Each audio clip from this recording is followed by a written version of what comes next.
Well, first off, you're unstoppable. I'm researching you. You've got your own fragrance, a clothing line, a new album, your acting debut, and now Mezcal all in 1 year. I mean, where does this hustle stem from? Well, the thing from my family, we're in Colombia, and well, actually, the Lion community, we love working like crazy, like every day, and I have a bunch of projects here that I want to keep like doing, but these like five that you just mentioned are like my priorities right now, the clothing line, my fragrance, of course, Contraluz, still my music, my acting is gonna keep growing. So I feel like it's a good moment, for me. I'm young, I'm healthy, and I have to take advantage of it. I want to be productive now that I can be productive, and I'm healthy. So let's see what's gonna happen later on. Are you sleeping? A couple hours. I don't need to sleep a lot. I like that's something I really like waking up early in the morning. Because for me the mornings are very productive.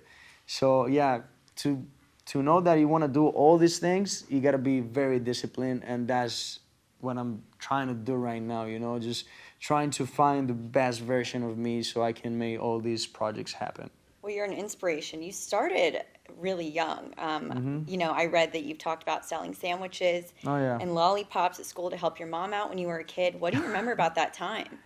Well, that time was tough, was hard, because we had this little inconvenient in my house. My parents they got divorced, and then my dad he got broke, and we were like, we were struggling a little bit, and I decided to start just working to save my family and my home. So I started just like cooking sandwiches and also lollipops. I used to sell lollipops in high school, and that's how I started like hustling. That's like my hustling story behind my career.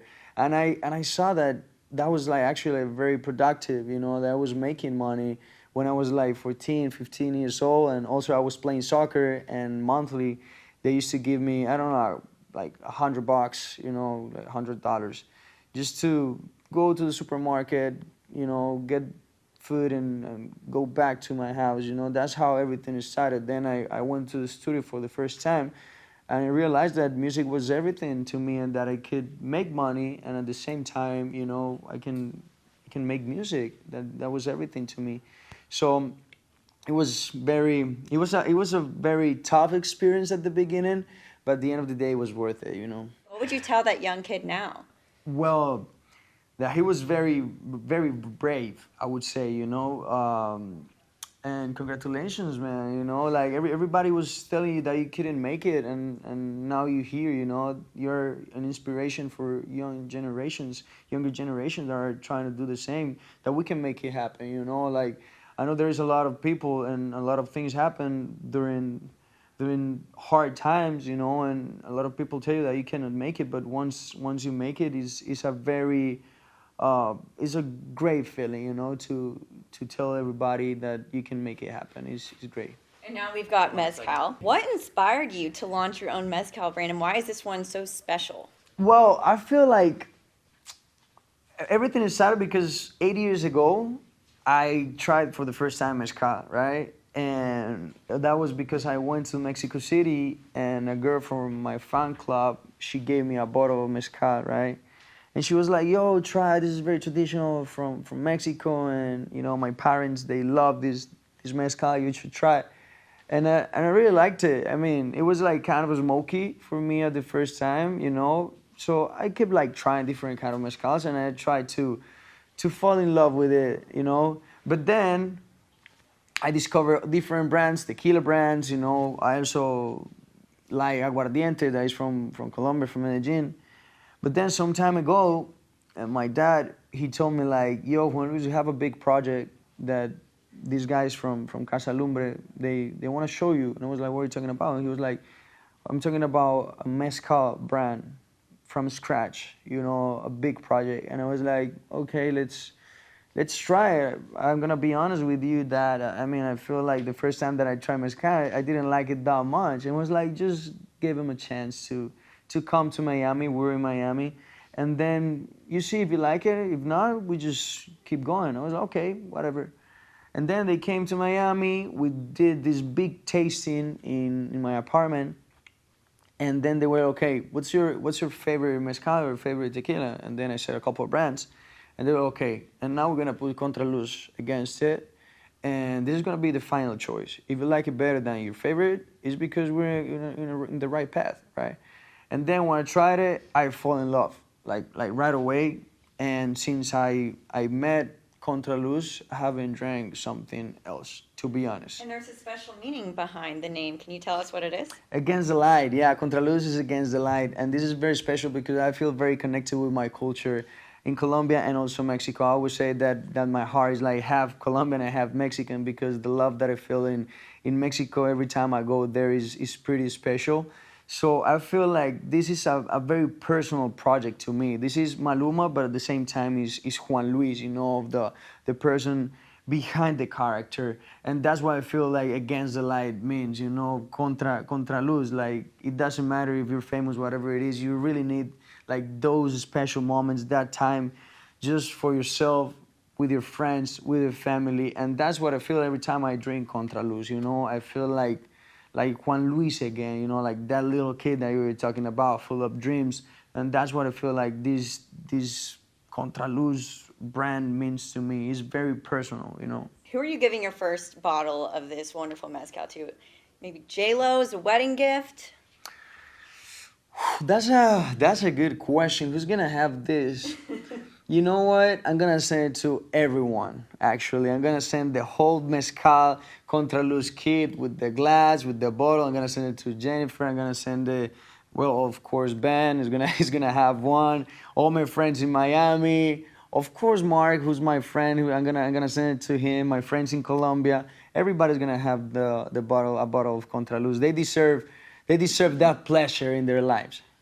A taste of Maluma. Speaking of, have you congratulated J-Lo on her marriage to Ben? No, I haven't. I know she's very busy too. I don't want to bother her or bother them. I've been busy too.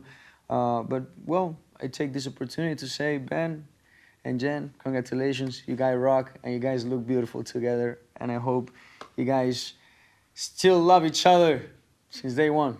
Love you. Let's be real. Marry me. Yeah. You almost married J-Lo before Ben. So how did he seal the deal here? Any hard feelings there? No hard feelings. No hard feelings. No, it's fine. That working with Jennifer in Marry Me, the movie was so amazing. Also, Owen Wilson, like having this first opportunity in my life as an actor and doing a Hollywood movie, that not everyone tells that story.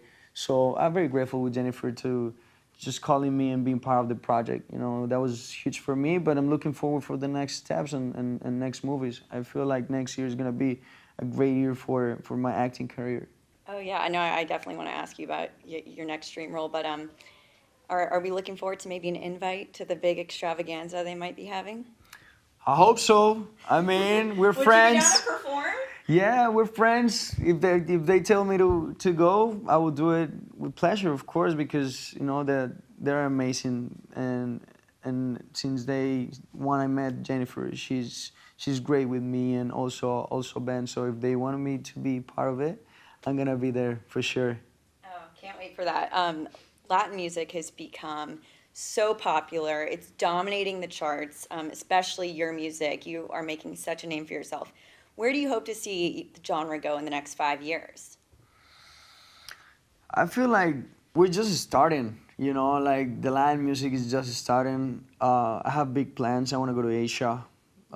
Actually, like this year, I hope before we finish 2022, I want to go to Japan, keep expanding my brand, keep expanding my whole culture.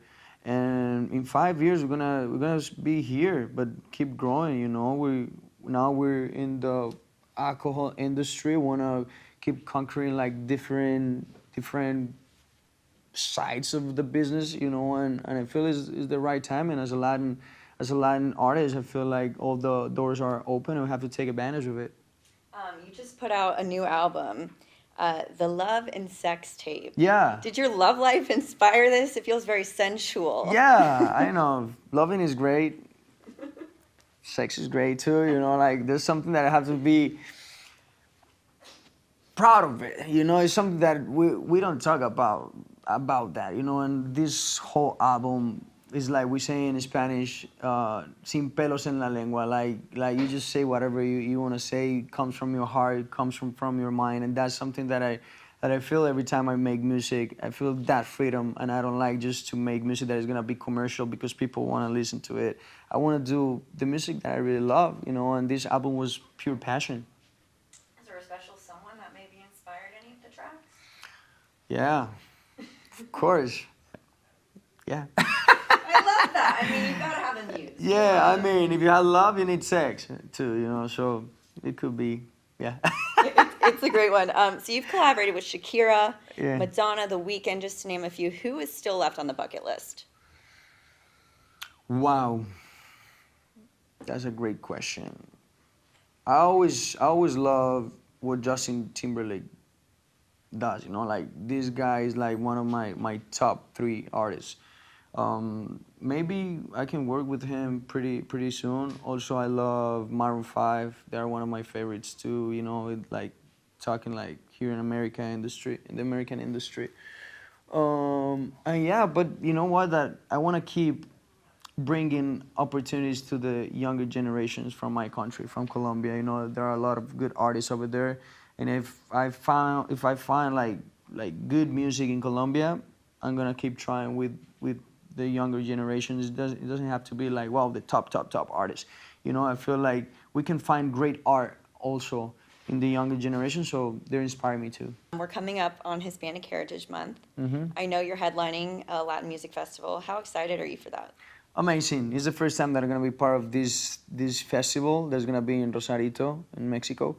And it's amazing, you know, to be part of it. I know it's gonna be sold out. They said already there's thousands of people that are gonna come to the festival.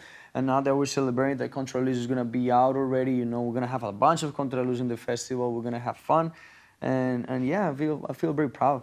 Awesome. Last question. Speaking of celebrating heritage, Encanto. So much love for that film. Like, so much love. What was your reaction to seeing Mariano's walk go totally viral? I know.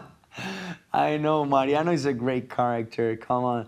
And it was so funny because when the movie was out, they were doing like these comparisons. These right? That's how you say comparisons. Yeah. So it was Mariano on the left side, and there was me in the right side. And actually, we look a little bit each other, you know, like each other. So it was fun. It was amazing. I had an amazing time doing the vocals for the movie. It was my first time actually doing vocals for the movie, and yeah, the movie was such a hit. And you know what's the most important thing? That we could show our Colombian culture to the world, because there was a lot of people who was saying like Colombia is also like, I mean, like Pablo Escobar, violence, drugs, and these kind of negative situations. And once Encanto was out, I felt like everybody just changed their mind, you know, everything changed, and a lot of people is going now to Colombia because of the movie and because our music and our sports. So now the frame is very positive thanks to Encanto and a bunch of people that were working hard for it, you know.